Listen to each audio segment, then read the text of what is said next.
नहीं, alcohol damages on multiple things. पता क्या, क्योंकि जब तक चीज़ देखो इंटेस्टाइन तक पहुंचती है ना, it is metabolised systematically. Alcohol का एब्जॉर्प्शन बेटा माउथ से ही स्टार्ट होता है, छोटा फ्रैक्शन और मेजॉरिटी फ्रैक्शन स्टमक से ही हो जाता है, जहाँ उसे मेटाबोलाइज होने का टाइम ही नहीं मिलता। There is a significant drop in blood pH due to partial oxidation of alcohol and its related products. इसलिए एल्कोहल खतरनाक होती है, ज़्यादा नहीं पीनी चाहिए। Now I am not advising कि पीनी चाहिए, नहीं पीनी चाहिए। On further questioning, he admits to a poor diet due to chronic alcoholism, low socio-economic status. He lives alone, primarily consume tea, toast, and some other processed food. अरे तो मेरी बात हो रही है। Physical examination: pale conjunctiva, swollen bleeding gums with poor dental hygiene, petechiae and ecchymosis on the lower limbs, corkscrew hair on the forearms, mild swelling and tenderness of knees and ankles, no lymphoadenopathy or hepatosplenomegaly। क्या लगता है diagnosis होगा इसका? सोचो, what is the probable diagnosis? सोचिए, what should be the probable diagnosis?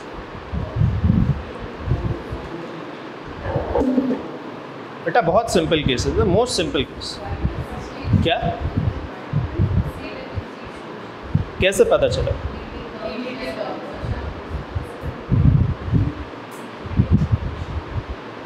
कहाँ है? Bleeding gums for past 3 weeks।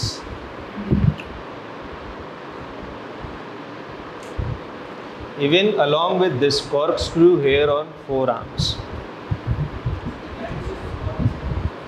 क्या बेटा, ये जो फर्स्ट वर्ड है ना पेटिकिए, होता है स्पॉट्स होते हैं, रेड स्पॉट्स हो जाते हैं स्किन के नीचे, रेड स्पॉट्स छोटे छोटे। और ये जो है ना आपका एकाइमोसिस, पैचेस, पता है क्यों हो रहे हैं?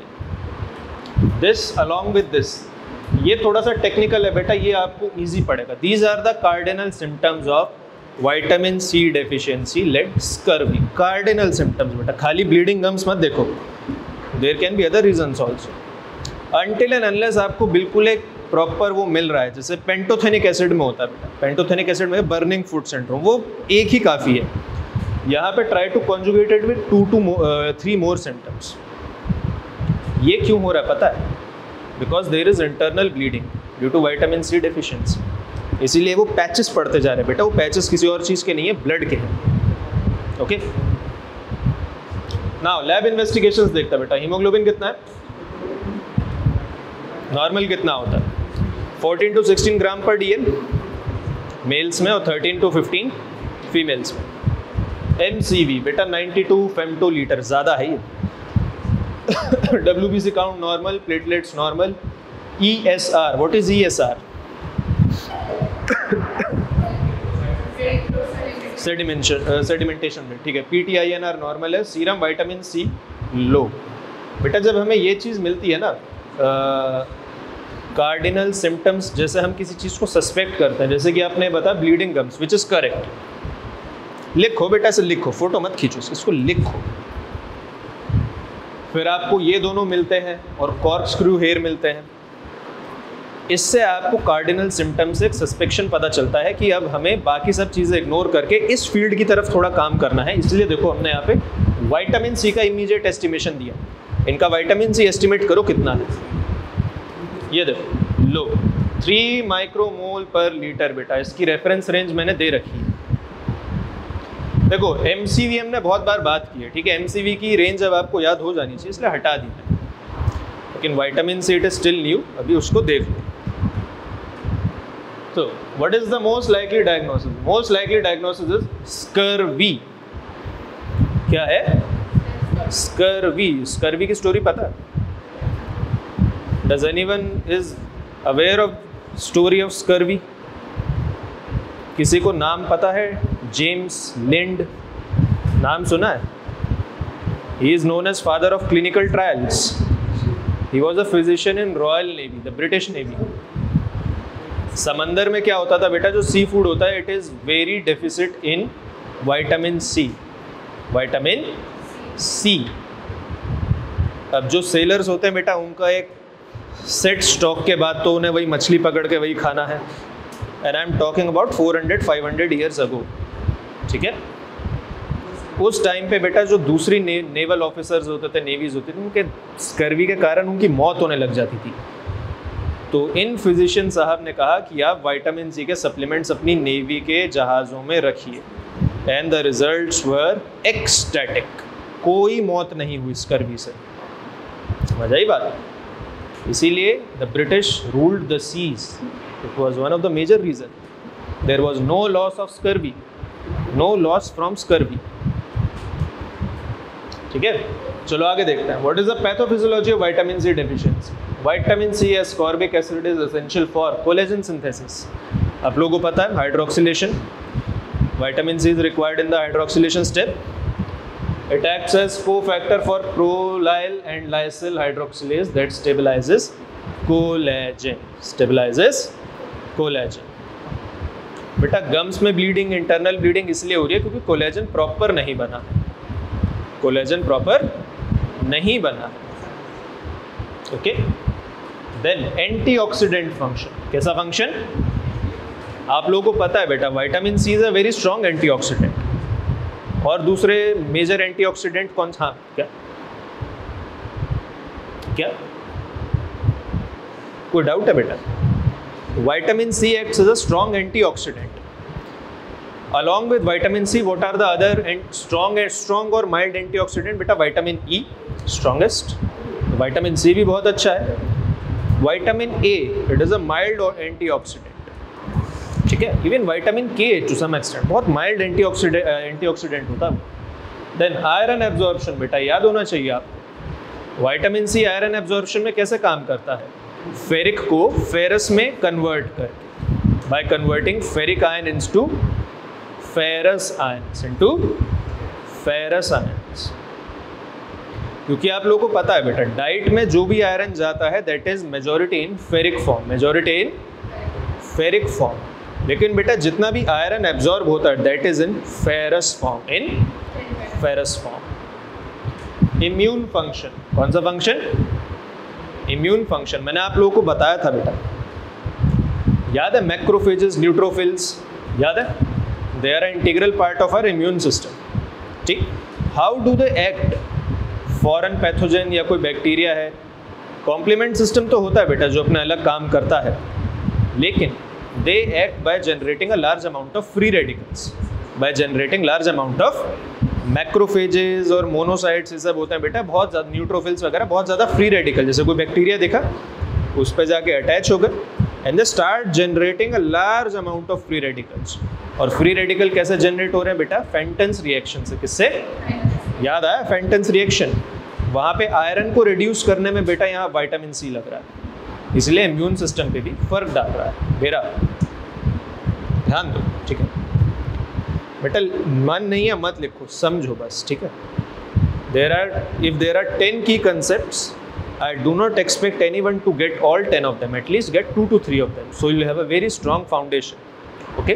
बिल्कुल ब्लैंक मत जाना कभी भी। Deficiency leads to impaired collagen formation, leads to impaired collagen formation. उससे क्या होगा? देखो बेटा, फ्रेजाइल कैपिलरीज, फ्रेजाइल बेटा कैपिलरी किस में रन करते? ग्राउंड सब्सटेंस में तो रन करती है बॉडी के, and that ground substance is compose majorly of collagen, ठीक है, कोलेजन।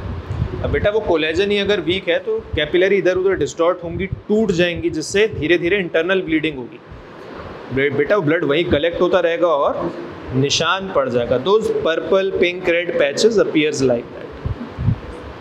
कभी कभी देखा है कोई किसी को बहुत ज़ोर से मार दे, बेटा निशान पड़ जाता है, कुछ दिन तक जाता नहीं है वो। कई बार हो कोई बहुत ज़्यादा ही ज़ोर से मार दे, कोई बहुत ज़्यादा ब्लड सप्लाई है तो नीला भी पड़ जाता है।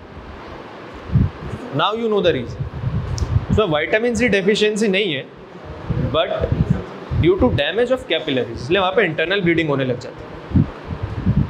उसके बाद देखो बेटा, ब्लीडिंग गम्स, ओके, जो ये पेचिकिए and bruising, impaired wound healing. Impaired wound healing समझ आ रहा है बेटा क्यों? कॉपर की डेफिशिएंसी से भी होता है बेटा इम्पेयर्ड वुंड हीलिंग, और विटामिन सी की डेफिशिएंसी से। लाइसिल क्या होता है? एंजाइम का नाम क्या है? Lysyl hydroxylase. Lysyl hydroxylase. बेटा उसको विटामिन सी भी लगता है काम करने के लिए और कॉपर भी लगता है। ओके, तो कॉपर की डेफिशिएंसी होगी बेटा तो भी कोलेजन नहीं बनेगा, विटामिन सी की होगी तो भी कोलेजन नहीं बनेगा। Then anaemia due to bleeding and reduced iron absorption. देखो medical science is like domino, एक जगह से हिलाओगे बेटा उसका काउंटर इफेक्ट बहुत आगे तक दिखेगा। विटामिन सी की कमी है तो क्या होगा? आयरन एब्जॉर्ब नहीं होगा या कम होगा। जब आयरन एब्जॉर्ब कम होगा या नहीं होगा तो उससे क्या इफेक्ट पड़ेगा बेटा? There is a effect on immunity, then there is a counter effect causing anaemia. Okay, कम आरबीसीज बनेंगी, कम हीमोग्लोबिन बनेगा, causing anaemia.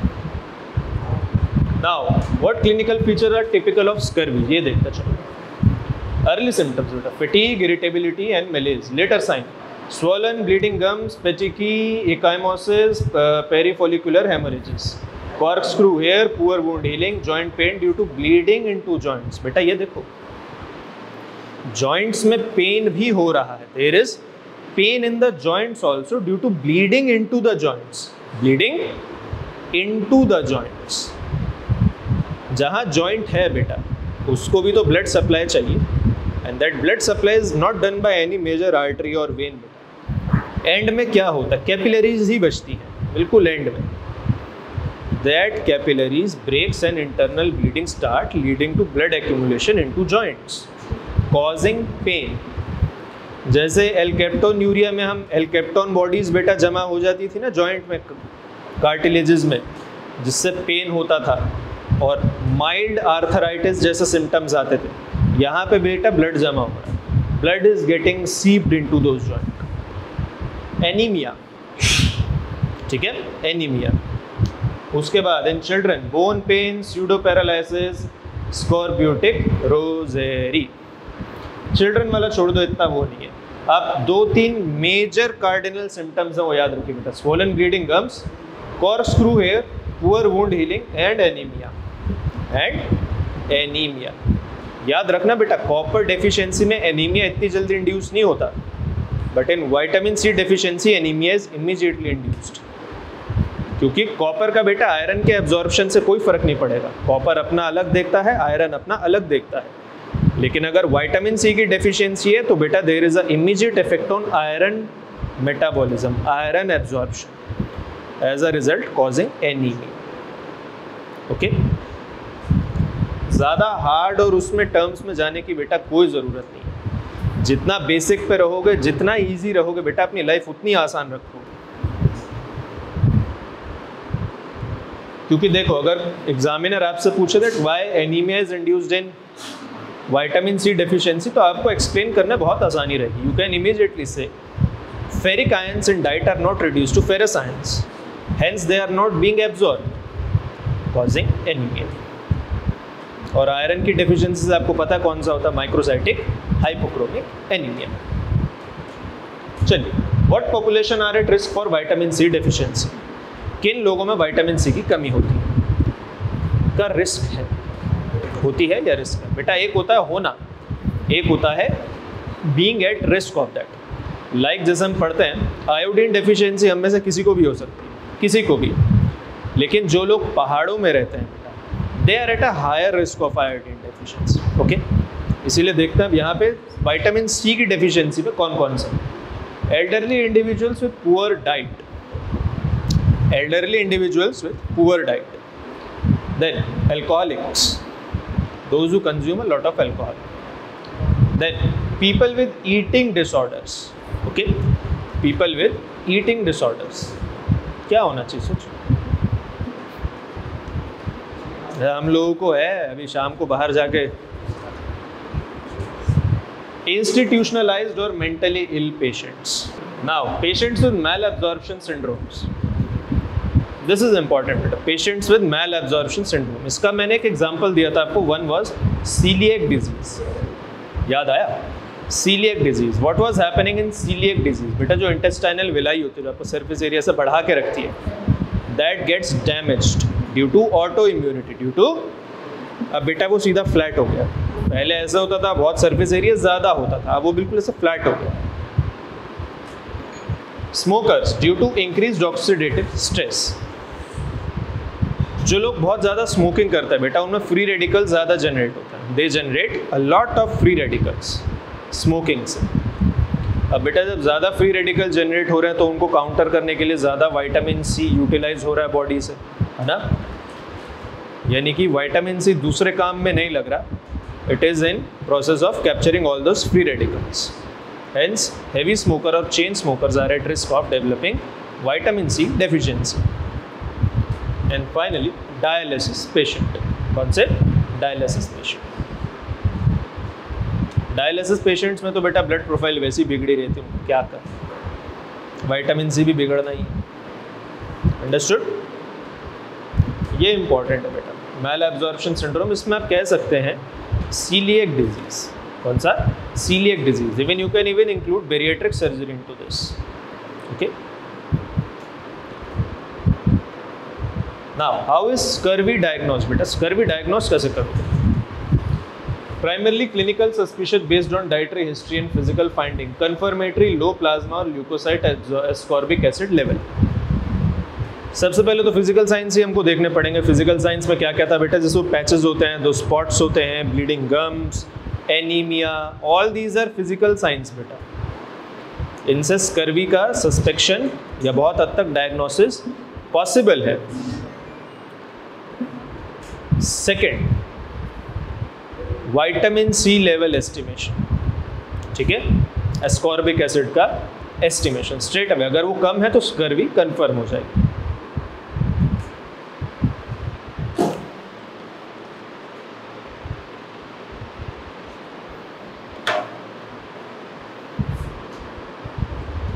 Remember vitamin C is also water soluble vitamin, अलग मत रखना इसे।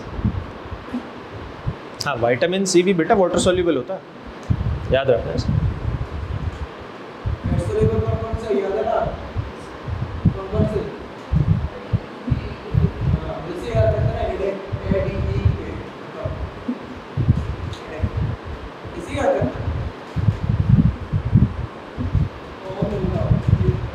मैंने पूरे टाइम में सिर्फ एक ही नेमोनिक याद किया, वो भी anatomy, and they are very well aware of it. बोलो है दानिश भाई, डिस्काइनेसिया, एटेक्सिया, निस्टैग्मेशन। चलो आगे देखते हैं। व्हाट आर द, कहाँ बढ़ गया आगे? हाँ, low plasma leukocyte ascorbic acid level, ठीक है, leukocyte ascorbic acid level. What are leukocytes? क्या होता है ल्यूकोसाइट? क्या होता है? Yes, WBCs, leukocytes, it's other term for that. उनका एस्कॉर्बिक एसिड लेवल क्यों चेक करता है बेटा? Because they need to generate a lot of free radicals for antimicrobial action, ठीक है। WBCs, न्यूट्रोफिल्स, मोनोसाइट्स, ये सब क्या होता है? ये सब फ्री रेडिकल जनरेट करके ही तो माइक्रोब्स को किल करते हैं। और अगर आपको फ्री रेडिकल जनरेट करने हैं then you need reduction, iron reduction, और उसके लिए बेटा आपको चाहिए विटामिन सी, क्योंकि फेंटन्स रिएक्शन देखिए ना बेटा, ferric converts into ferrous generating a lot of hydroxyl free radical. कौन से? Hydroxyl free radicals. आगे देखते हैं। सपोर्टिंग में देखो बेटा कौन कौन सा आ सकता है? Anaemia, elevated ESR, imaging in children, example ground glass bones, Pelkan spurs. Okay, ये देखो ग्राउंड ग्लास बोन्स क्या होता है बेटा? इनमें ग्राउंड सब्सटेंस होता है, it is very less, straight ऐसे bones. Then what is treatment for scurvy? ये देखो, ये ध्यान रखना बेटा, डायग्नोसिस हो गया ना, treatment is the most important thing बेटा। आप लोगों को डायग्नोस करना है, ट्रीटमेंट ही करना है। विटामिन सी सप्लीमेंटेशन, याद है वाटर सोल्यूबल विटामिन में क्या करते? जो कम होता था चढ़ा देते थे, चढ़ा दो। Adults 100 to 500 mg orally daily for 1 to 3 months. 1 to 3 months. बेटा why 1 to 3 months? क्योंकि मैंने अभी बताया बेटा vitamin C is eliminated via urine because it is a water soluble vitamin. आप अगर 100 से 500 mg लेंगे हो सकता है डे 1 पे बॉडी उतना एब्जॉर्ब ना कर पाए, बेटा सही you are taking even 100 mg also, day 1 पे हो सकता है बेटा बॉडी की उतनी आप इतने इल हो कि बॉडी की उतनी कैपेसिटी ही ना हो सकता है वो 80 ही एब्जॉर्ब करने की स्थिति में है, and the rest 20 will be eliminated. That is why slowly and steadily बेटा इसको इंक्रीज किया जाता है और 1 to 3 मंथ्स तक कंटिन्यू किया जाता है जब तक सिम्टम्स प्रॉपरली रिकवर ना हो। फैट सॉल्युबल वाइटामिन में बेटा ये लग्जरी रहती है कि एटलीस्ट जितना यूटिलाइज हो गया, बाकी स्टोर हो जाता है, रेस्ट ऑल इज स्टोर्ड। इसीलिए मैंने आपको कंसेप्ट बताया था बेटा फैट सॉल्युबल वाइटामिन, क्योंकि वो बॉडी में स्टोर होते रहते हैं बेटा, उनके ज़्यादा होने के टॉक्सिक सिम्टम्स आने लग जाते हैं, टॉक्सिकोसिस होता है बेटा उनका ज़्यादा खाने से, ज़्यादा एब्जॉर्ब होने से, और क्योंकि ये वाटर सॉल्युबल होते हैं दे कैन बी एलिमिनेटेड, इनके डेफिशिएंसी सिम्टम्स आते हैं, ठीक है। क्योंकि आप अगर डाइट में लेना बंद कर दोगे तो बेटा आपकी बॉडी में कोई स्टोर नहीं है, जहाँ पे कुछ जगह है जहाँ पे B1, B2, B5, B9 stored है बेटा, और जितना एक्स्ट्रा है that all is getting removed by urine, इसीलिए वाटर सॉल्युबल के बेटा डेफिशिएंसी सिम्टम्स आते हैं, and fat soluble shows toxicosis and related symptoms. Now rapid improvement in symptoms within days to weeks, ठीक है, डिपेंडिंग अपॉन कंडीशन बेटा हो सकता है पेशेंट डेज से वीक्स में इंप्रूव होना शुरू हो जाए। Then dietary improvement, encourage fresh fruits specially citrus,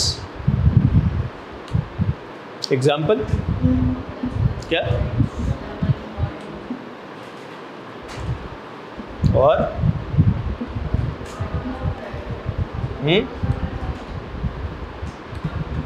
क्या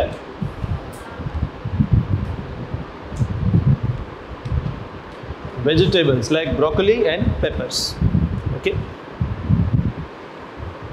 Now what is the potential complications if untreated? Persistent bleeding and anemia, अगर स्कर्वी अनट्रीटेड रहे तो if there is continuous vitamin C deficiency in the body what will happen, बेटा आप लोगों ने देखा ना there were patches, there were red और pale red dots indicating damage to capillaries, damage to capillaries. बेटा अगर यहाँ पे हो रहा है then even other capillaries can also start to get damage. There is something called fenestrated capillaries, आपने सुना है fenestrated capillaries? Damage to fenestrated capillaries is most dangerous। कहाँ होती है पता है? सब चीज़ वो गरीब आदमी में घुसा दो है। Fenestrated capillaries कहाँ होती है पता है? दो बड़ी वाइटल जगह होती हैं, one is the blood brain barrier, second is the glomerulus। One is blood brain barrier and second is glomerulus। देख लो कितनी वाइटल जगह है, दोनों में डैमेज यानी कि देन पुअर वुंड हीलिंग बेटा, अगर कोलेजन सिंथेसिस प्रॉपर नहीं होगा then there will be poor wound healing, there will be poor wound healing. ज़्यादातर पुअर वुंड हीलिंग सुनते ही हमें दिमाग में क्या आता है, डायबिटीज। इन डायबिटिक पेशेंट्स बेटा wound healing is not proper, okay. लेकिन बहुत लोग इग्नोर कर देते हैं विटामिन सी, और बहुत उससे भी ज़्यादा लोग इग्नोर कर देते हैं कॉपर। याद है लास्ट टाइम जो एसजीटी क्लास हुई थी बेटा, इसलिए उसमें कॉपर का केस रखा था मैंने। एक तो वो था Wilson's disease ceruloplasmin, one was Wilson's disease where copper was failed to get load on ceruloplasmin, second one was poor wound healing due to copper deficiency. तो अपने को 3 केस याद रखने बेटा। The other 2 are very important, do you know why? क्योंकि medicine में आगे जब जाओगे तो ज़्यादा कंसंट्रेशन डायबिटीज़ पे रहेगा, विच इज़ ऑब्वियस, क्योंकि 100 में 90 केस वही देखने को मिलेंगे। But collagen and specially copper, these are rare cases तो नहीं कहूँगा, लेकिन आपको मिल जाएंगे, महीने में 2 मिल जाएंगे। और मज़े की बात बताऊँ, ऐसा केस ठीक करोगे ना तो बेटा किसी यंग डॉक्टर का बड़ा नाम हो जाता है शहर में, अरे इसने उसको ठीक कर दिया यार, वो तो बड़े डॉक्टर साहब तो मूवी देखते रह गए, वो तो यंग सा लड़का लड़की है ठीक करके वो गया। How this condition is prevented, देखो अब इसे प्रिवेंट कैसे करते हैं। एडिक्वेट डाइटरी इनटेक, कितना है बेटा RDA देखो कितना है 75 to 90 mg per day 75 to 90 mg per day. Once again I am saying this बेटा जो रिक्वायर्ड डेली अलाउंस होती है that varies demography to demography, region to region, genetics to genetics, ठीक है। इसलिए जो आपकी बुक में लिखा हो, हालांकि ये गलत नहीं है लेकिन इसमें स्लाइट वेरी हो सकता है किताब में 60 to 80 लिखा हो सकता है इट कैन बी 80 to 100। जो मुझे रेफरेंस वैल्यू मिली I got 75 to 90, okay. They can vary from demography to demography. ऐसे हो सकता है जहाँ से मैं आता हूँ वहाँ विटामिन सी ज़्यादा लगता हो, इतना पॉल्यूशन है भाई। Now fortification in at risk population, ठीक है। ऐसे फोर्टिफाइड सीरियल्स होते हैं ना बेटा, या हम आयोडाइज्ड सॉल्ट देते हैं। क्या देते हैं? Iodised salt. क्यों देते हैं? ताकि रिस्क पॉपुलेशन में आयोडीन की कमी ना हो। Similarly we have to fortify vitamin C also बेटा, रिक्वायर्ड जगह में विटामिन सी का रहना चाहिए। Then public health education specially for vulnerable groups. Sheikh Chilli वाली बात है, कोई किसी की बात नहीं मानता। आप किसी को बोलने जाओगे सिगरेट छोड़ो, छोड़ देगा? छुड़वा के दिखा लो। चलो नेक्स्ट केस। किसी को विटामिन सी में, किसी को कोई डाउट बेटा? Any doubts in vitamin C? This is one of the most easiest case बेटा, बहुत मिलता है विटामिन सी का, बहुत मिलेगा, ठीक है। किसी का कोई डाउट बेटा विटामिन सी में? इजी है ना। What were the cardinal symptoms? Bruises, poor wound healing, bleeding gums, anaemia. Remember anaemia, anaemia भी अकम्पनीड होगा साथ। And why anaemia? Because poor iron absorption. कि विटामिन सी का बेटा बहुत इंपॉर्टेंट रोल होता है डाइटरी आयरन जो फेरिक फॉर्म में होता है उसको फेरस फॉर्म में कन्वर्ट करना, क्योंकि iron is absorbed in ferric form और ferrous form only, okay, ferrous form. बस यही 2-3 मेन चीज़ें हैं। रिमेंबर द RDA, ओके, और उसका relation with collagen, vitamin C and its relation with collagen, okay. Will get full marks, इतना लिख दोगे फुल मार्क्स। चलिए let's proceed to the next clinical case. बेटा ये प्रॉपर केस डिजाइन है, इसको पढ़ना अच्छे से। ये 3 पेज का केस है, please read it very carefully. एक चीज याद रखना बेटा, पीपीटी में जब हम केस देते हैं ना, we purposely make a few things complicated for you. कुछ चीज़ें जो आपको फिल्टर आउट करनी पड़ती है। जब आप रियल लाइफ में ओपीडी में देखते हो ना, तो वहाँ पेशेंट आपको कुछ भी ऐसा नहीं बताएगा कि आपको कंफ्यूज करने के लिए। A slightly sane mind in front of a doctor will reveal everything instantaneously. जो हो रहा है बेटा, he has come to get a treatment. सब चीज़ प्रॉपर ठीक आपको बताएगा। यहाँ पे दर्द हो रहा है, इतना दर्द हो रहा है, कब से हो रहा है। यहाँ पे तो 2-4 चीज़ें आपको घुमाने के लिए भी दे देते हैं, ओके। है that calcium is the most abundant cation present in the ECF, ECF में बेटा सबसे ज़्यादा जो कैटायन होता है ना, that is calcium, ठीक है। इसीलिए calcium influences, please pay attention है बेटा, calcium influences the resting membrane potential. Tetani पढ़ा है फिजियोलॉजी में, उसका प्राइमरी या हाइपर एक्साइटेशन या हाइपर पोलराइजेशन, उसका मेन रीजन क्या होता है बेटा? Change in resting membrane potential. अब अगर कैल्शियम का लेवल बेटा ECF में घट या बढ़ जाए, then there would be a significant impact on resting membrane potential। या तो नर्व्स डिपेंड कि बढ़ रहा है कि घट रहा है, या तो नर्व्स आपकी मसल्स को बिल्कुल एक्साइट ही नहीं कर पाएंगी, या बिल्कुल ऐसे ट्विच क्यों ऐसे एकदम से रिएक्शन आए बहुत ज़्यादा, ठीक है। चलो देखते हैं। Serum phosphate elevated 5 mg/dl। Normal range कितनी होती है बेटा? 2.5 से 4.5 mg/dl। Serum magnesium is border line लो।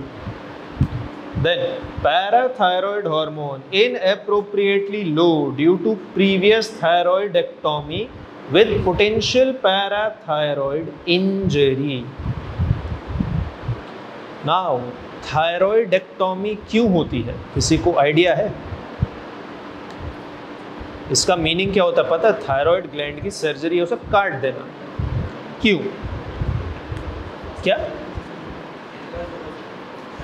नहीं नहीं, एनलार्ज नहीं बेटा। एनलार्ज होता तो गॉइटर होता। It enlarges and goitre, that is a treatable thing. अगर मान लो वहां पे कोई मैलिग्नेंट ग्रोथ है, there is some neoplasm there, there is some carcinogenic growth in that thyroid gland, और inappropriate thyroid nodules are present there, जिनको life threatening future में कंसिडर किया जा रहा है, तो बेटा उसको काट दिया जाता है। लेकिन आप लोगों को पता होना चाहिए बेटा, thyroid is enclosed in a capsule. Thyroid is enclosed in a fibrous capsule. Low anatomy में पढ़ना बेटा, उसका पूरा डीप स्ट्रक्चर है वहाँ पे, जब हेड एंड नेक पढ़ोगे। Damage to that fibrous capsule inevitably, चाहो या ना चाहो बेटा, डैमेज कर देती है पैराथायरॉइड ग्लैंड। कौन सी ग्लैंड को? जैसे ये आपका मान लो थायराइड ग्लैंड है, for example this is your parathyroid gland, जो बेटा पीछे चिपकी हुई है। It is behind that. चार होता है ना, जैसे थायराइड के बटरफ्लाई देखा है ना, वैसे जैसे बटरफ्लाई शेप्ड होती है, तो हर लोब के पीछे बेटा पैराथायरॉइड ग्लैंड होती है। जब आप थायराइड की सर्जरी करते हैं, चाहे कितना स्किल्ड सर्जन हो बेटा, there is some damage there to parathyroid gland, and parathyroid gland is involved in calcium and phosphate metabolism. खाली कैल्शियम मत बोल देना बेटा, कैल्शियम एंड फॉस्फेट मेटाबॉलिज्म दोनों। बोन में बेटा, टीथ में, एनामल में दोनों होता है, कैल्शियम भी होता है, खाली कैल्शियम से नहीं चलेगा, phosphate is also required. Okay, तो पैराथायरॉइड हार्मोन बेटा इनअप्रोप्रिएटली लो, क्योंकि इसके थायराइड की सर्जरी हुई है, तो इसका पैराथायरॉइड ग्लैंड डैमेज्ड है, यानी कि पीटीएच से अब पीटीएच नहीं निकल रहा है, पैराथायरॉइड ग्लैंड से पीटीएच नहीं निकल रहा है, इसीलिए वो लो है। समझ आई बात? Now, vitamin D, low to normal, possibly compounded by decreased sun exposure and dietary insufficiency. Vitamin D जो है वो लो टू नॉर्मल है, यानी कि थोड़ा सा ही कम है नॉर्मल से, लेकिन इसकी वजह कोई सर्जरी या वो सस्पेक्ट हम लोग नहीं कर रहे हैं। What we are suspecting, possibly compounded by decreased sun exposure. Decreased sun exposure, धूप में नहीं निकलते ज़्यादा, and dietary insufficiency. ओके, अब एक बार एक केस, हाँ मतलब थोड़ा सा स्लाइटली कम है, जितना ना नॉर्मल रेंज से थोड़ा सा कम है, but it is still not low enough to produce deficiency symptoms. कम है जितना रिक्वायर्ड है, लेकिन अभी इतना कम नहीं है कि डेफिशिएंसी सिम्टम्स आने लग जाए। ओके, चलो देखते हैं इस केस को बेटा, एक बार अच्छे से दोबारा देखो, each and everything. Okay, Mrs. R, so it's a female.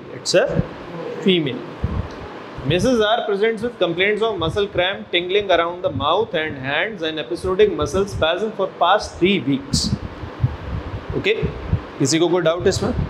Spasm होता है और ये होता है ना टिंगलिंग सेंसेशन जो आती है, this.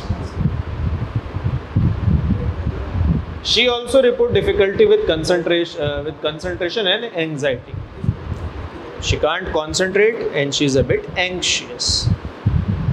There is a history of occasional paresthesia in her fingertips. Sensation चली जाती है, paresthesia में sensation चले जाना। History of past illness. History देखो बेटा, past में से क्या क्या illness रही है। Symptoms started insidiously and have become progressively worse over last few weeks. अभी कुछ हफ्तों से worse होते जा रहे हैं।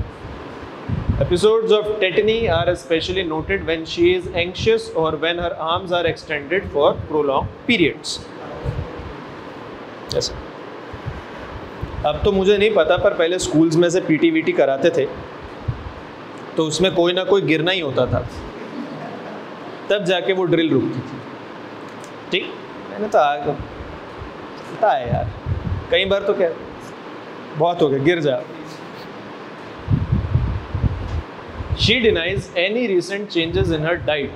except for adhering strictly to a vegetarian lifestyle over the past decade. Since past decade, she is on a vegetarian diet. On a vegetarian diet. Mrs. R has not been taking any calcium or vitamin D supplements. ना वो supplements, ऐसा नहीं कि diet में calcium है वो नहीं, पूरी बात समझो, सप्लीमेंट्स यानी कि जितना डाइट में मिल रहा है सिर्फ उतना, ओके। ना वो विटामिन डी का सप्लीमेंट ले रही है, ना वो कैल्शियम का सप्लीमेंट ले रही है। The patient denies fever, weight loss और रिसेंट इन्फेक्शंस। कोई इन्फेक्शन नहीं है, वेट लॉस नहीं है, प्रोलॉन्ग परसिस्टेंट फीवर भी नहीं है। आगे देखता, पास मेडिकल हिस्ट्री देखता बेटा। ये देखो, थायरॉइडेक्टोमी परफॉर्म 10 ईयर्स अगो, यानी कि 10 साल पहले there is a surgery involve thyroid gland, या तो कंप्लीट रिमूवल या पार्शियल रिमूवल। थायरॉइड का एक लोब भी अगर हटा देते हैं that is also considered that, ठीक। आगे देखते हैं, with resultant post surgical hypoparathyroidism, यानी कि सर्जरी के बाद hypoparathyroidism. What is the meaning of hypoparathyroidism? That means level of PTH, level of parathyroid hormone has decreased, has, और उसका रीजन क्या है बेटा? क्योंकि उसके थायराइड की सर्जरी हुई है। किसकी सर्जरी हुई है? जिससे क्या हुआ है बेटा? पैराथायरॉयड ग्लैंड डैमेज हो गई है उसकी। हर parathyroid gland has also got damaged, has damaged.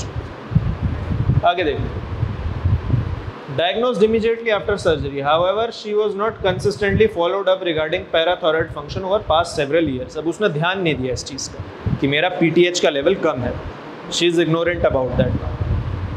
menopause 3 years ago, बेटा ये एक और अच्छा पॉइंट है, इसको समझना, how menopause is related with vitamin D and calcium, okay।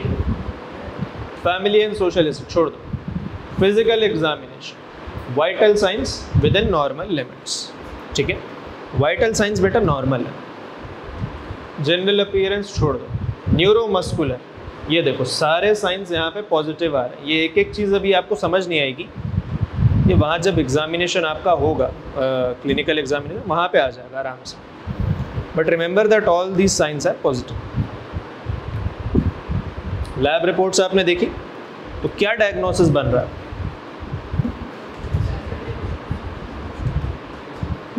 This is not the complete answer बेटा, ये इतना लंबा केस इसीलिए आपको बताया that you have to link it with medicine also slightly। आपका करिकुलम में एक चीज़ होती है कॉल्ड वर्टिकल इंटीग्रेशन। हमने याद है क्लास करवाई थी जिसमें एक कार्डियो सर्जन आए थे जिन्होंने आपको एथेरोस्क्लेरोसिस पढ़ाया था, याद है बेटा? That was also part of vertical integration. बोलो, कैल्शियम डेफिशिएंसी तो है, मुझे पता चल रहा, सबको पता चल रहा है। What is the reason behind that? जब तक रीजन नहीं पता होगा बेटा, ट्रीटमेंट कैसे शुरू करोगे?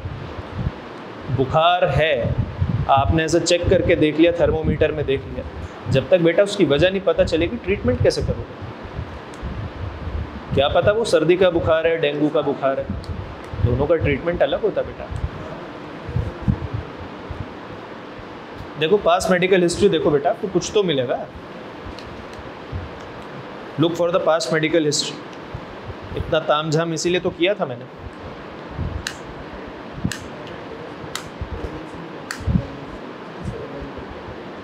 बेटा it is due to low PTH level, due to low PTH level.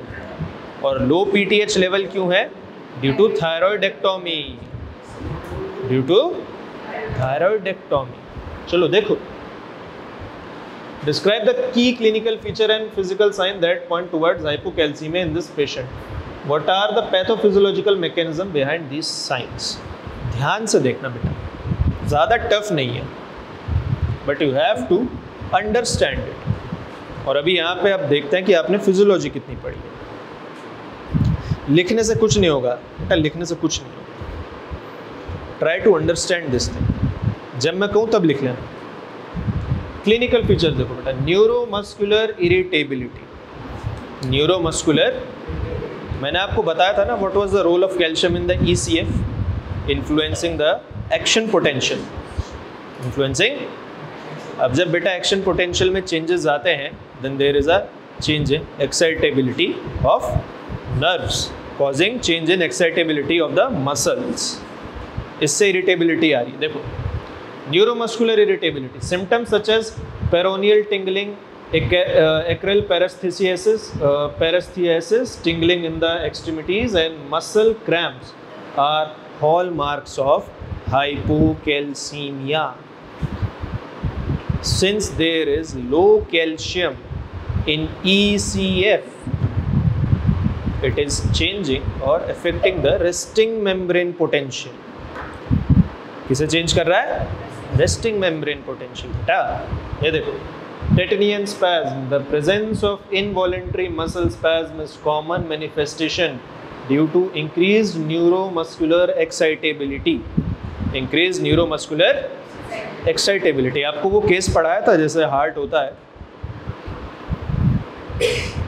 उसमें सीधा जैसे कैल्शियम इंजेक्ट करते हैं, सीधा जैसे आप एक कैल्शियम का वाइल लीजिए, कमर्शियली अवेलेबल होता है, आप उसको सीधा हार्ट में इंजेक्ट कीजिए तो उस पर क्या इफेक्ट होता है हार्ट पे?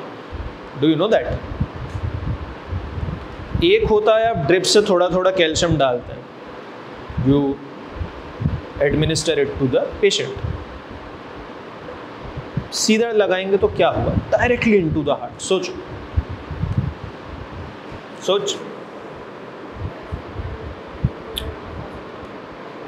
फिर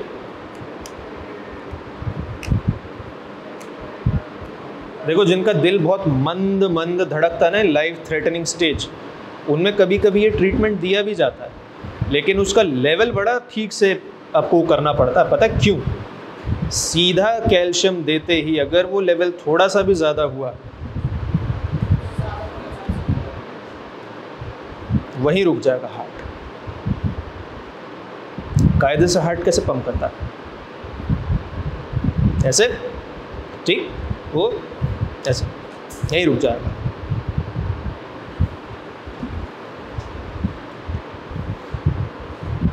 ये हमने देखा है, पता है किस पे? फ्रॉग के हार्ट पे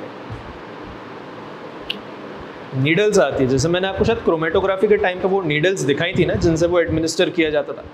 there were certain specific needles for that also. Sir arranged this for us and that heart stopped after 3 to 4 seconds.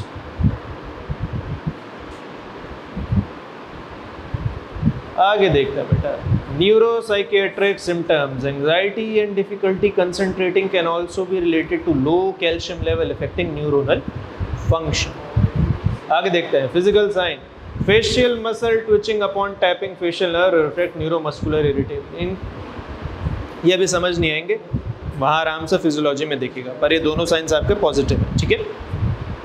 Then pathophysiological mechanism, membrane excitability. Membrane सबसे पहले से देखते हैं. Calcium stabilizes neuronal membrane. Calcium stabilizes यानी कि neuron की जो membrane है बेटा, क्या नाम होता है उसका, क्या कहा जाता है? न्यूरिलेमा. न्यूरिलेमा उसको स्टेबलाइज करता है, स्टेबलाइज करता है. नर्व मेम्ब्रेन बेटा स्टेबलाइज होने का सबसे बड़ा कारण पता क्या होता है? What is the main reason that the membrane of neuron is stabilized? Is maintenance of action potential. बेटा जब तक एक्शन पोटेंशियल जितना मेम्ब्रेन को चाहिए वो मेंटेन्ड है, that membrane is stabilised.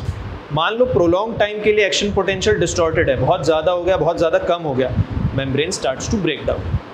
Okay, जैसे मैंने आपको बताया था न्यूरॉन में बेटा अगर एंड्स पे, एक्सॉन पे, टर्मिनल टिप्स पे अगर न्यूरोट्रांसमीटर की क्वांटिटी कम हो जाए, जैसे टायरोसिन और फिनाइलकीटोन्यूरिन में बताया था ना, तो बेटा न्यूरॉन का भी डिजेनरेशन शुरू हो जाता है. न्यूरोट्रांसमीटर का काम दो होता है. One is to transmit the signal, second is to maintain the integrity of the neurons. Okay, दो होते हैं. Then neuromuscular junction. अच्छा अभी ये था sir. Calcium stabilizes neuronal membrane. Low extracellular calcium reduces the threshold for depolarization. ठीक है, calcium कम है, then the threshold for depolarization decreases. यानी कि अब जरा सा देंगे तो एकदम हाइपर एक्टिविटी आएगी. होता है ना, जैसे कोई कोई आदमी परेशान होता है, उसको तो छेड़ के देखो, चिल्ला पड़ेगा आपको, kind of that. Leading to spontaneous और easily provoked action potentials. Spontaneous और इजीली प्रोवोक एक्शन पोटेंशियल्स, यानी कि आप थोड़ा सा, बिल्कुल थोड़ा सा स्टिमुलस दीजिए, उतने में ही आदमी प्रोवोक हो जाएगा। Okay, the neuromuscular junction, hypocalcemia affect conduction of nerve impulses, enhancing excitability in skeletal muscle leading to tetany. जैसे मैंने आपको हार्ट का एग्जांपल दिया था ना बेटा, जैसे किसी का दिल मंद धड़कता है तो लाइफ थ्रेटनिंग कंडीशन बेटा थोड़ा सा कैल्शियम सीधा एडमिनिस्टर किया जाता है। I don't know if this practice is followed now, but in severe cases in past times it was done. अगर आप बहुत ज़्यादा कैल्शियम दे देंगे तो बेटा दिल ऐसे ही होता है, prolong contraction. Okay, then electrolyte interplay, disruption in calcium level can also influence other electrolyte, example magnesium। देखो इसलिए मैग्नीशियम बॉर्डरलाइन लो था। अगर कैल्शियम का लेवल बेटा कम है, it can affect other ions also। the first to affect is magnesium। कौन सा? क्यों मैग्नीशियम ही क्यों? इसमें कोई बायोकेमिस्ट्री लगी बेटा, इसमें खाली केमिस्ट्री लगेगी। पता क्यों? मैग्नीशियम और कैल्शियम बेटा एक ही गोत्र के हैं, दोनों का गोत्र एक ही है, ठीक है। कैल्शियम बस बड़ा भाई है मैग्नीशियम का, पर ही तो आता है मैग्नीशियम, नीचे कैल्शियम, फिर नीचे कौन आता है? फिर नीचे वाला माला किसका है? Magnesium, calcium, strontium, barium. And why I am emphasising on barium, पता है? जब CT MRI होता है ना बेटा तो बेरियम मील दी जाती है। हुआ है पड़ा है, बहुत टेस्टी होती है खाने में, मीठा सा टेस्ट होता है, बहुत अच्छा टेस्ट होता है। And below it is radium. चलो आगे देखो, what are the potential etiologies of calcium deficiency in this patient and how does her clinical history contribute to the diagnosis. Post surgical hypoparathyroidism, post surgical hypoparathyroidism, यानी कि thyroid की surgery के time क्या हुआ था बेटा, हर पैराथायरॉयड ग्लैंड वाज डैमेज्ड, जिससे जितना PTH हार्मोन पैराथायरॉयड ग्लैंड से निकलना चाहिए था अब वो रिलीज नहीं हो रहा है उतना, या हो सकता है बिल्कुल रिलीज ही नहीं हो रहा। As a result the PTH level in her body is down. Dietary deficiency, अच्छा अभी हम कहाँ थे? Post surgical hypoparathyroidism, damage to parathyroid gland, damage to causing low secretion of PTH hormone. और ये पोस्ट सर्जिकल है बेटा, पोस्ट सर्जिकल, क्योंकि देखो हिस्ट्री है, थायराइडेक्टोमी, Mrs. R has a thyroidectomy 10 years ago which carries the risk of inadvertent damage or removal of parathyroid glands। चाहे आप कितने अच्छे सर्जन बन जाए, कितना DM एंडोक्राइन कर लें, this is a very very high risk thing, very high risk. एक सब्जेक्ट होता है, अगर आप लोग एक्सप्लोर करना चाहेंगे, something called nuclear medicine. It is only available, that clinical nuclear medicine, it is only available right now in AIIMS New Delhi। बेटा पैसा बहुत है उसमें, थायराइड से लेके सब चीज़ तक उसमें आपको, क्योंकि सर्जरी और इन चीज़ों में अब इतना वो स्कोप नहीं रहा, they are treating with that thing only. उसमें एप्रिन डलता सर पूरा, जैसे CT MRI वाला हो तो 15 किलो का हो तो उसमें शायद बहुत हैवी एप्रिन होता है, ये तो कुछ भी नहीं है। हाँ लेड एप्रिन, ये है, हाँ बहुत भारी होता है। Hypoparathyroidism leads to decreased PTH production, leads to decreased PTH production. बेटा हाइपोपैराथायरॉयडिज्म क्यों हो रहा है? Due to thyroid surgery, due to thyroid surgery. और अगर हाइपोपैराथायरॉयडिज्म हो गया then there is decreased PTH level. This results in a key regulator of calcium metabolism and can result in hypocalcemia। बेटा पैराथायरॉयड ग्लैंड का काम, parathyroid hormone का काम क्या होता है पता है? Are you aware with the function of parathyroid hormone? It increases blood calcium level, it increases blood calcium level. अब उसके दो तरीके होते हैं, पता क्या क्या वो बाद में। पहला काम पता क्या होता है, increases intestinal absorption of calcium. अगर कहीं मिल रहा है तो उसे खींच लो। अगर मान लो डाइट में कैल्शियम कम है या नहीं है, only then they demineralize the bone. क्योंकि कैल्शियम कहाँ होता है बेटा, हड्डी में ही तो होता है।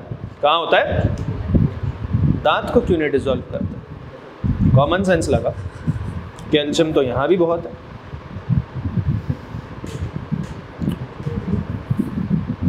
अब दांत डिसॉल्व करोगे तो खाओगे कहाँ से। The main thing is bone, that's your calcium reserve. Okay, आगे देखते हैं। लेकिन उसका भी ज्यादा डीमिनरलाइजेशन डेंजरस होता है, पता है क्यों? Specially these lower bones, these are your weight bearing bones. अपन पढ़ता है ना रिकेट्स हो जाता है वैसे, इसी वजह से। That dietary deficiency, vegetarian diet, strict vegetarian diet can sometimes be low in calcium if dairy or calcium rich substituents are not adequately consumed. Vegetarian लोग जो होते हैं बेटा, उनमें कैल्शियम की कमी होने का चांस ऐसे तो कम होता है, because calcium is available in plenty. Even ground water, अगर हम पानी भी पिए ना तो बहुत जगह का पानी खारा होता है। And the people belong to NCR know it very well. उन्होंने कभी मीठा पानी पिया ही नहीं। उनमें ना कभी कैल्शियम की कमी होती है, ना आर्सेनिक की कमी होती है, ना कभी यूरेनियम की कमी होती है, उनमें सब होता है। उनको इतना मिनरलाइज्ड पानी पीता। विराट कोहली भी क्या पानी पीता भाई, आप दिल्ली में आके पानी पीजिए, that's a different, all together taste different.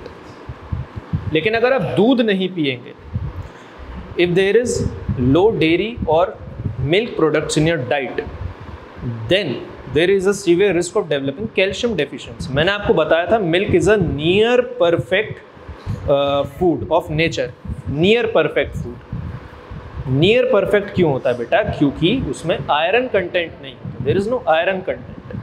Egg is the perfect food बेटा, क्योंकि उसमें सब चीज होती है, आयरन भी होता है।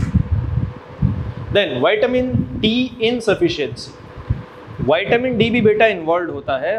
विटामिन डी बेटा, विटामिन डी क्या होता है?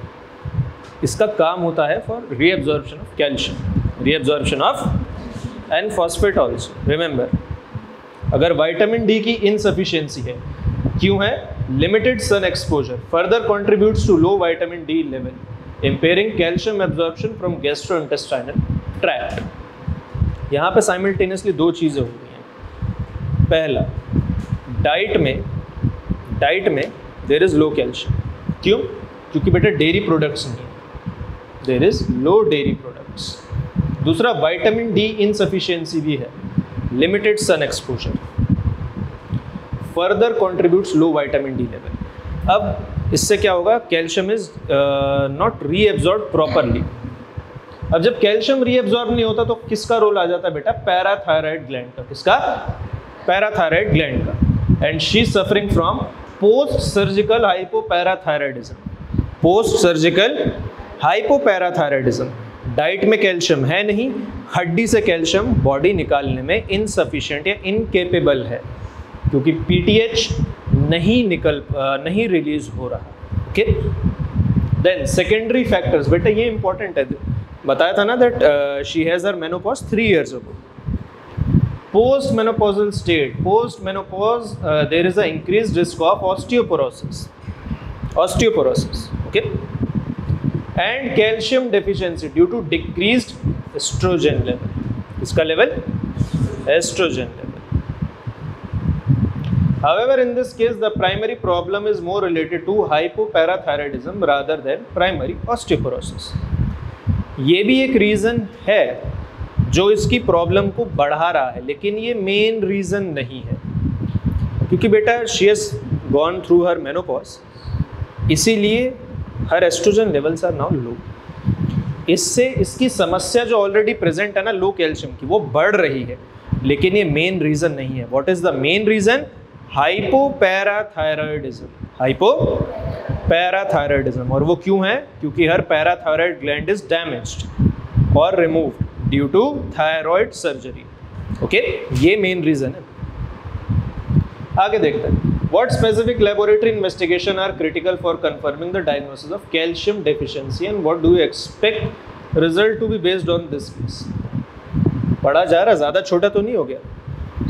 ये पर्पसली रखा है मैंने क्योंकि एक स्लाइड में आएगा तो अच्छे समझ में आया।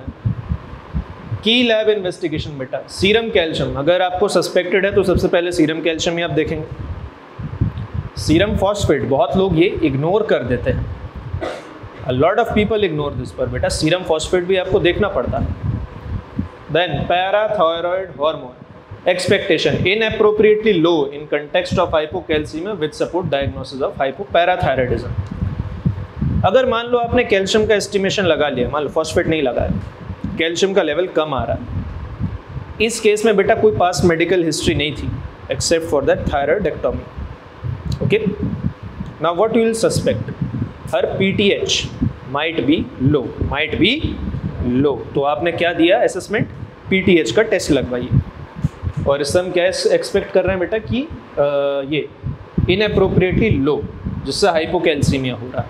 ओके, रिमेंबर PTH लो है इसीलिए हाइपोकैल्सीमिया हो रहा है, हाइपोकैल्सीमिया है इसीलिए PTH कम नहीं है, दोनों में फर्क होता है।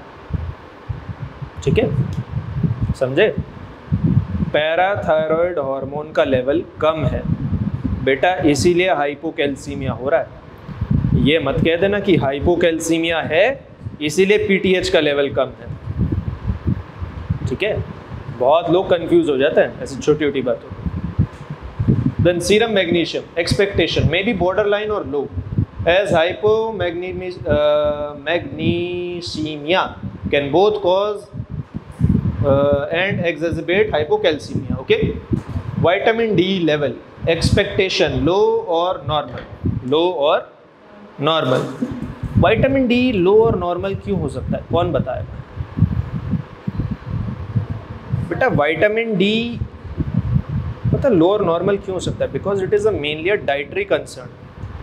आप डाइट में विटामिन डी लेंगे, सन एक्सपोजर मतलब प्रॉपर लेंगे तो बन जाएगा, उसका पैराथायराइड ग्लैंड से कोई सीधा रिलेशन नहीं है। There is no straight relation with parathyroid gland. आप डाइट में लेंगे, प्रॉपर सब चीज़ होगा, सन एक्सपोजर रहेगा, सप्लीमेंट्स लेंगे, काम चल जाएगा। इसलिए vitamin D might be low और might be normal also. Additional test बेटा, albumin adjusted calcium level should be calculated if albumin is abnormal. अगर एल्ब्यूमिन अब नॉर्मल है, किस केस में अब नॉर्मल हो सकता है बेटा? Diabetic nephropathy. ऐसा थोड़ी है कि मतलब उस बंदे को डायबिटीज़ नहीं हो सकती है, वो नेफ्रोपैथी का पेशेंट नहीं हो सकता। ठीक है, उसमें आपको कैल्शियम एडजस्ट करना पड़ेगा। Okay, then renal function test to rule out chronic kidney disease which can also effect calcium and phosphate balance. ठीक है, क्रॉनिक किडनी डिजीज अगर है तो हमें और फर्दर कंसिडरेशन करनी पड़ेगी। Then ECG may show prolonged QT interval in severe hypocalcemia. Prolonged QT interval का क्या मतलब होता है?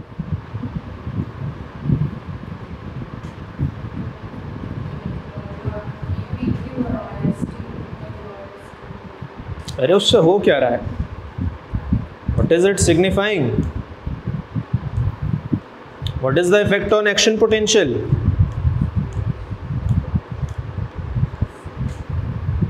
अरे भाई ऐसे नाम रोशन करोगे यार, हमारा है डिपार्टमेंट का तो करोगे भी, साथ वालों का भी करोगे। खैर छोड़ो, since it is part of physiology I will not explain it here. Interpretation: the combination of low calcium, high phosphate and low PTH strongly support the diagnosis of hypoparathyroidism, most likely secondary due to her thyroidectomy. Secondary क्यों है पता है? Primary secondary में फ़र्क समझते हो? Secondary है क्योंकि उसके थायराइड की सर्जरी हुई है इसीलिए डैमेज्ड है। प्राइमरी पता कब हो सकता है? ड्यू टू ऑटो इम्यूनिटी, चलो, how would you differentiate between hypocalcemia due to nutritional deficiency and due to hypoparathyroidism? चलो देखते हैं एक बार।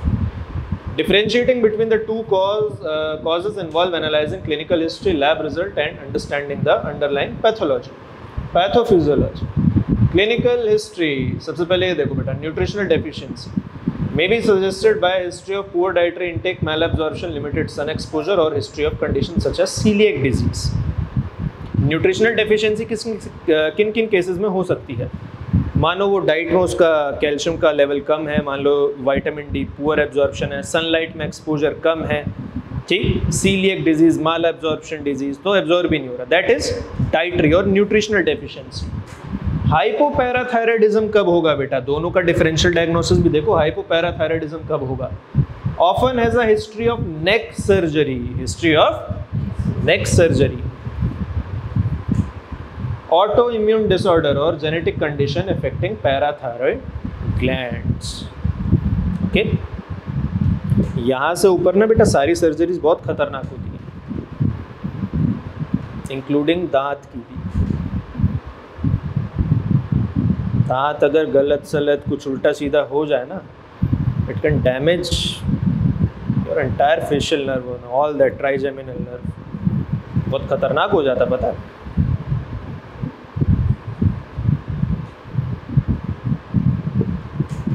आगे देखते हैं lab findings. PTH level, nutritional deficiency में क्या होता है बेटा? Due to vitamin D deficiency, PTH is typically elevated as compensatory mechanism. अब मान लो न्यूट्रिशनल डेफिशिएंसी है कैल्शियम की, किसकी? कैल्शियम की. पैराथायरॉइड ग्लैंड तो ठीक ठीक काम कर रहा है ना, उसमें तो कोई दिक्कत नहीं है. तो मान लो अगर सीरम में कैल्शियम का लेवल कम है तो पैराथायरॉइड हार्मोन का लेवल बढ़ जाएगा. क्या होगा उससे? बोन डीमिनरलाइजेशन शुरू हो जाएगा ताकि कैल्शियम ब्लड में रिलीज हो.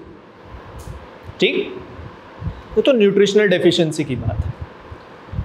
हाइपोपैराथायराइडिज्म में क्या होगा बेटा? पीटीएच इज इनएप्रोप्रिएटली लो और एब्सेंट. क्यों? क्योंकि there is a history of neck surgery, injury to parathyroid gland. जहां से निकलता है वही डैमेज हो गया तो निकलेगा क्या? ओके. देन फॉस्फेट लेवल छोड़ दो बेटा.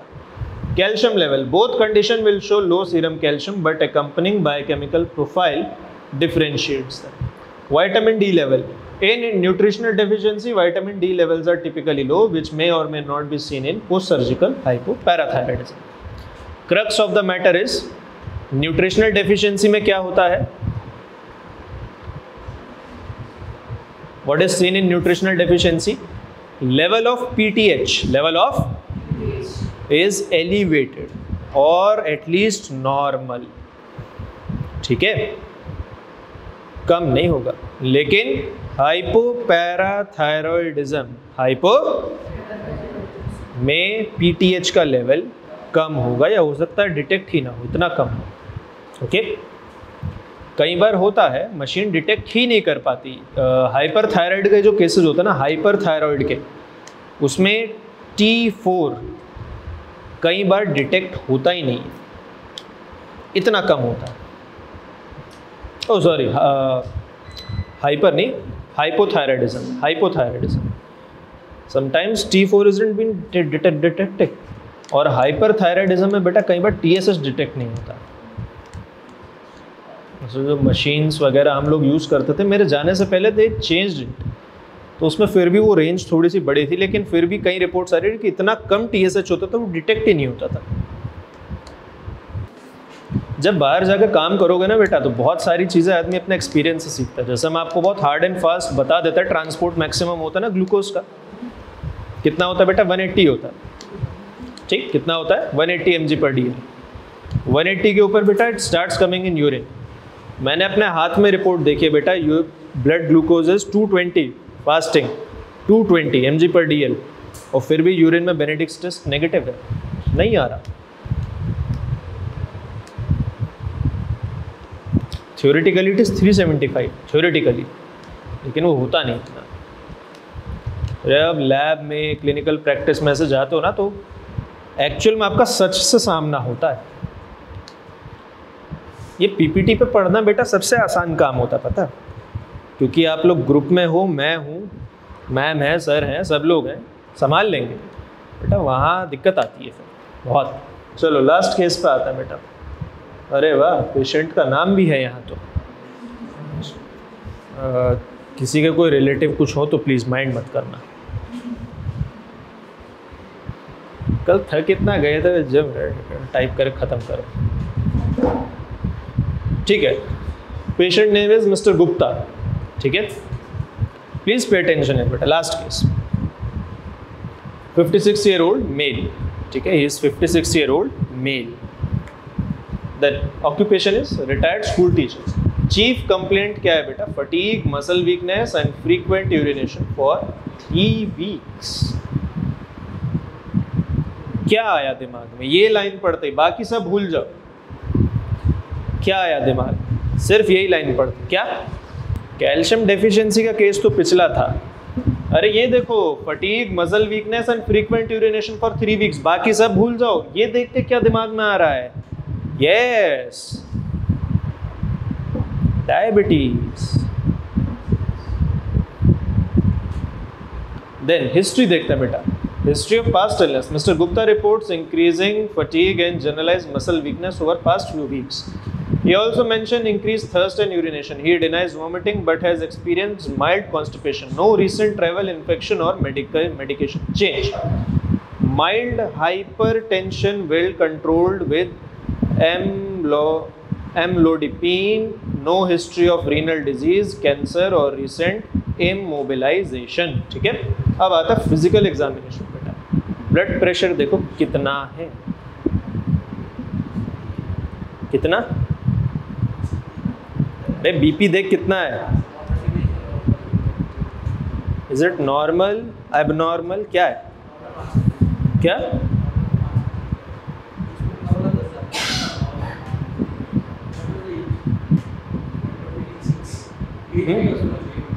अभी एज का करेक्शन वो लगाओ नहीं पाए, अभी एज का करेक्शन लगा नहीं पाएंगे वो।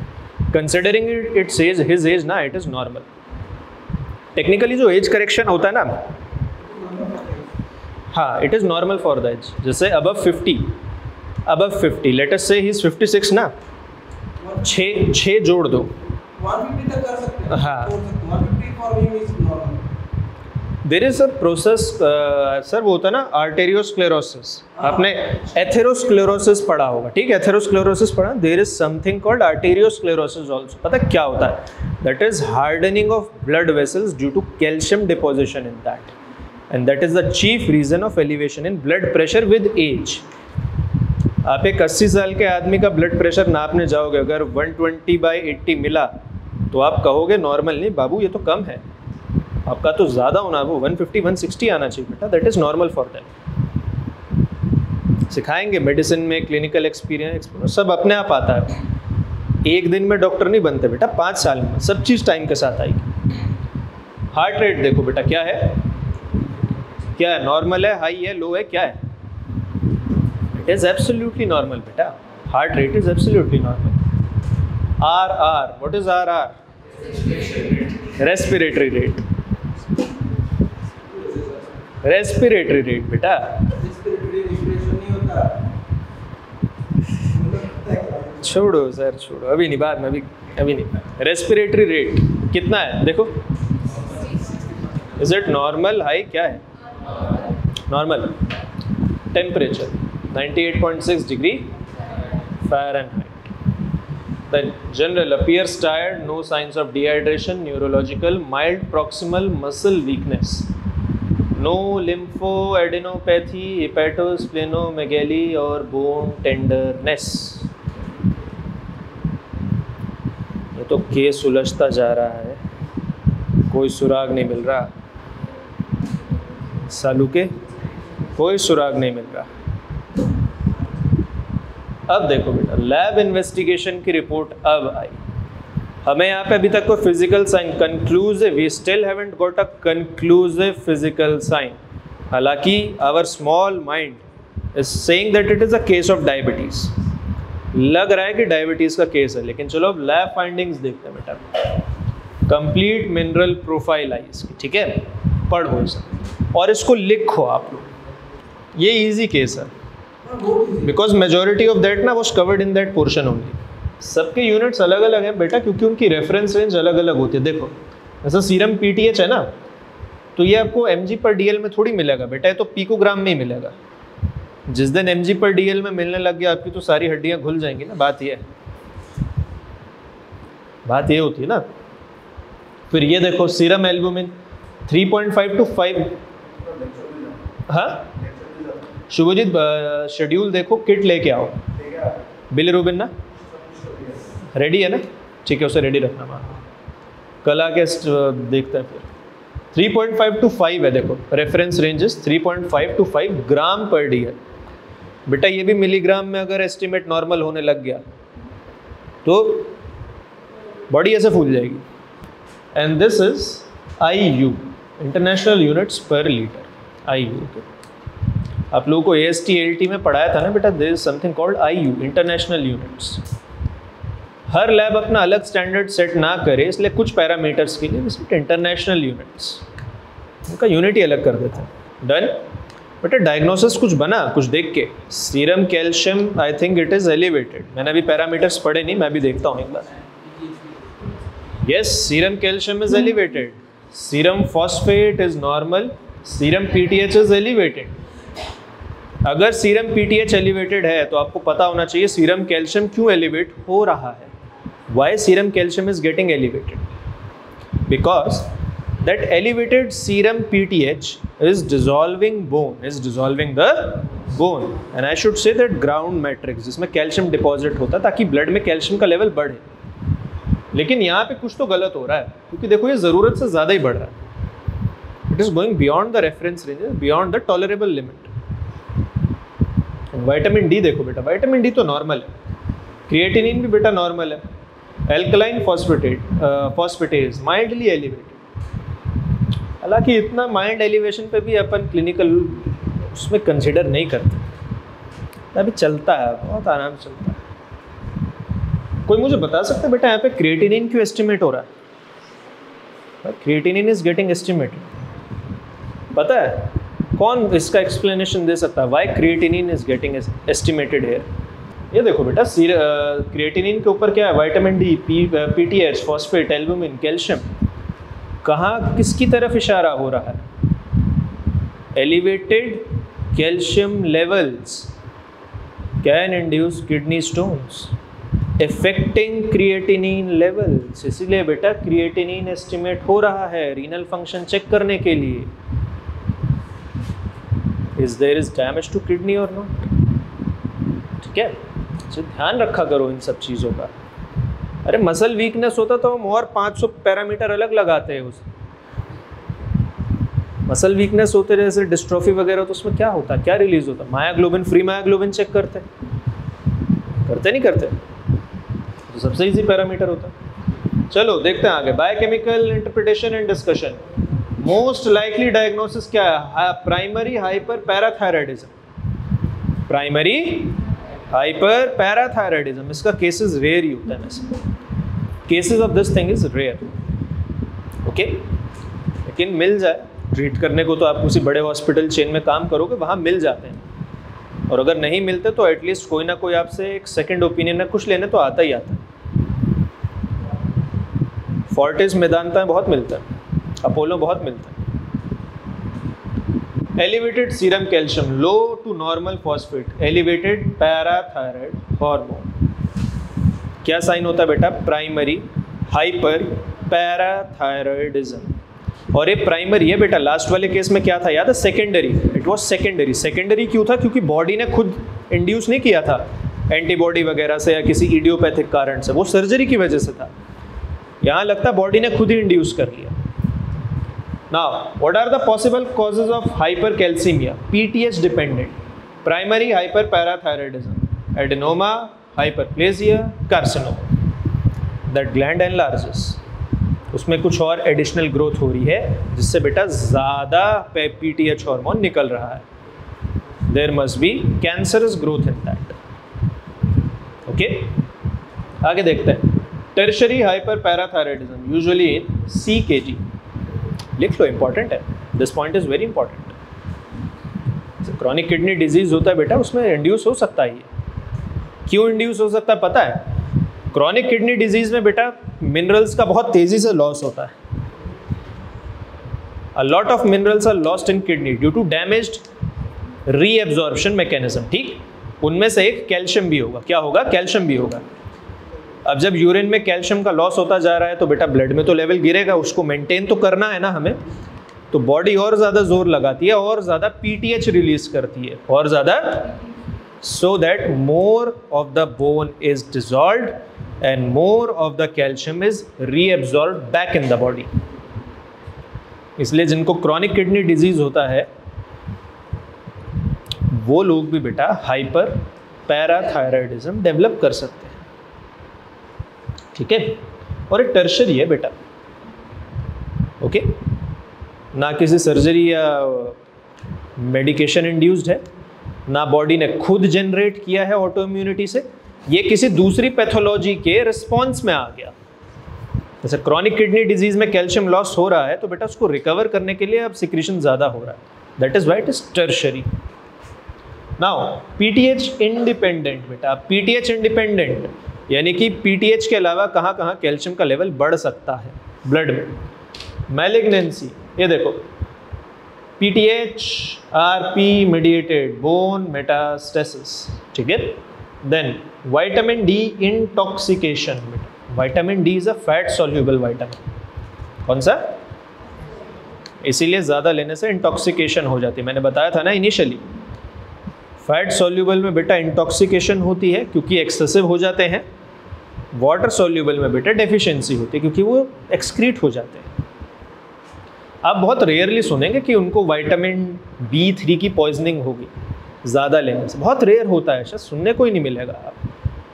अब किसी मेडिकल फ्रेटर्निटी में कहोगे क्या बकवास कर रहे हैं यार, ऐसा थोड़ी होता है। Then granulomatous disease, sarcoidosis, TB,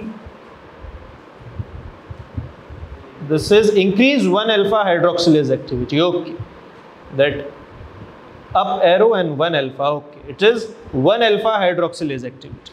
कहाँ होता है ये, किडनी में होता है, लिवर में होता है, कहाँ होता है, alpha 1 hydroxylase, it causes hydroxylation of that, yes it is there, it causes hydroxylation of first position in that vitamin D prohormone form, ठीक है, फर्स्ट पोजीशन पे। तभी तो बेटा दो जगह बनता है 1,25, फर्स्ट पोजीशन पे होता है, 25th पोजीशन पे होता है। देन थायरोटॉक्सिकोसिस, थायरोटॉक्सिकोसिस क्या होता है पता है?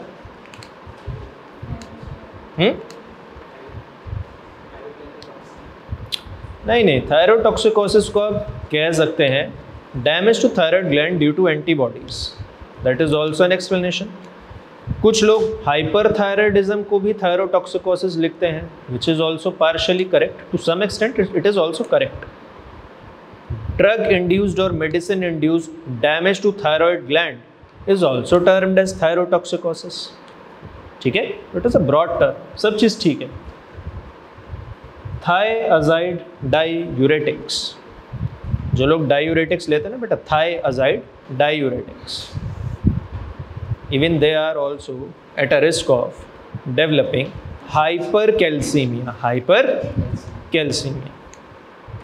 and immobilization। पड़े रहोगे तो भी हाइपरकैल्सीमिया हो जाएगा। चलिए आगे देखते हैं। How does PTH cause hypercalcemia biochemically? देखो, bone reabsorption via osteoclast activation RANKL pathway पढ़ा होगा, पढ़ा है ना कैल्शियम मेटाबॉलिज्म में, सर ने पढ़ाया होगा। Then renal tubular calcium reabsorption, phosphate reabsorption decrease and activation of alpha 1 hydroxylase, 1-alpha नहीं जमता मुझे, alpha 1 hydroxylase, which increases 1,25 dihydroxy vitamin D in gastrointestinal tract, increasing calcium absorption। Okay, आगे देखते हैं। What is the role of phosphate in this diagnosis? Low serum phosphate support PTH mediated hypercalcemia. Phosphate कम होता है ना तो बेटा PTH का लेवल अपने आप बढ़ता है, okay. Then PTH decrease proximal tubular phosphate reabsorption, hypophosphatemia. Next, what additional test can be done to confirm the diagnosis? Test कौन कौन से हो सकते हैं ये देखो। Neck ultrasound, and sestamib scan for localizing parathyroid adenoma. कोई malignant growth है या कुछ कार्सिनोजेनिक ग्रोथ है, टू लोकेट दैट। या मान लो कोई बेनाइन ट्यूमर भी है पैराथायराइड ग्लैंड, उससे क्या होगा, ग्लैंड एनलार्जेस। अब बड़ी ग्लैंड ज़्यादा हार्मोन रिलीज करेगी, कम तो करेगी नहीं। ज़्यादा हार्मोन से क्या होगा बेटा, more bone will be dissolve, more calcium will be reabsorb and there will be high calcium in serum. 24 hour urinary calcium to rule out familial hypocalciuric hypercalcemia. छोड़ो इसे, ये जेनेटिक्स वाली बात है, पीजी पे आती है। How do you manage hypercalcemia in this case? Case management देखो बेटा, इनिशियल या acute, 4 fluids, normal saline, loop diuretics after hydration, bisphosphonates if severe and calcitonin short term. Calcitonin is important. Calcitonin का क्या काम करता है? It is antagonistic to parathyroid hormone. It is antagonistic to, यानी कि जो काम पीटीएच कर रहा है बेटा, कैल्सिटोनिन उसका उल्टा करेगा, कैल्शियम लेवल को घटाएगा या नॉर्मल करेगा। ओके, लेकिन ये सब कहने की बात होती है, पता है बहुत बार जब हम एंटागोनिस्टिक थेरेपी देने जाते हैं ना, तो केस हाथ में आने के बजाय और बिगड़ जाता है। पता है कैसे? मान लो इनिशियली कैल्शियम का लेवल थोड़ा सा कम हो गया, कैल्सिटोनिन डालते फॉर एग्जांपल, अब उसके रिस्पॉन्स में बेटा इतना ज़्यादा पीटीएच रिलीज होगा कि जो कैल्शियम पहले 12 पे था तो 13, 14, 15 पहुंच गया, तो बेटा फिर उसको काबू करना और दिक्कत होती है। इसलिए एंटागोनिस्टिक ड्रग थेरेपी बेटा बड़ा ध्यान से, उसको बड़ा ध्यान से होना चाहिए। तो नए नए JR SR होते हैं ना बेटा, वो ऐसे ही केस बिगाड़ते हैं। अब वो पेशेंट परेशान है, वहाँ पे सीनियर फैकल्टी आती है, उसको ठीक पहले उसको 4 गालियाँ ही सुनाती, उसके बाद उसका ट्रीटमेंट ठीक शुरू होता है। आगे देखते हैं डेफिनेटिव मैनेजमेंट। पैराथायरॉइडेक्टोमी इफ सिम्टोमेटिक और मीट सर्जिकल क्राइटेरिया, काट दो। ठीक है, पैराथायरॉइड ग्लैंड काट दो। ज़्यादा पीटीएच ही तो रिलीज हो रहा है बेटा, तो जहाँ से रिलीज हो रहा है उसे काट दो, जस्ट कट इट। तो नाइकी के उस पर होता है ना, just do it, just cut it. अरे वाह, this ends with your today's class.